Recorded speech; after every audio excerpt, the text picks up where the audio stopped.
തിരുഹൃദയത്തിന് സ്തുതി. ഈശോയുടെ തിരുഹൃദയത്തിന് പ്രത്യേകമാംവിധം പ്രതിഷ്ഠിതമായ മാസമാണല്ലോ ജൂൺ മാസം. ഹൃദയം എന്നത് സ്നേഹത്തിന്റെ ഒരു പ്രതീകമാണ്. ഹൃദയത്തിന്റെ ഇടിപ്പ് നിന്നാൽ നമുക്ക് മരിച്ചവരാകും.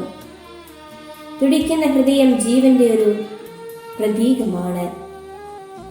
ഈശോയുടെ തിരുഹൃദയത്തെ കുറിച്ച് നാം ചിന്തിക്കുമ്പോൾ നമുക്കായി തുറന്ന് നമുക്കായി തുടിച്ചുകൊണ്ടിരിക്കുന്ന ഹൃദയം.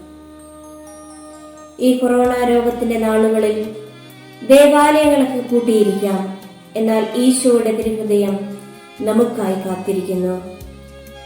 അധ്വാനിക്കുന്നവരും ഭാരം വഹിക്കുന്നവരുമായ നിങ്ങളെല്ലാവരും എന്റെ അടുക്കൽ വരുവിൻ, ഞാൻ നിങ്ങളെ ആശ്വസിപ്പിക്കാം. നമ്മുടെ വേദനകളും ദുഃഖങ്ങളും അധ്വാനങ്ങളും കണ്ണുനീരുമൊക്കെ സ്വീകരിക്കുവാൻ, നമ്മുടെ ഹൃദയവേദനകൾ ഏറ്റുവാങ്ങുവാൻ ഈശോയുടെ തിരുഹൃദയം, ഈശോയുടെ മുറിവേറ്റ തിരുഹൃദയം നമ്മെ കാത്തിരിക്കുന്നു.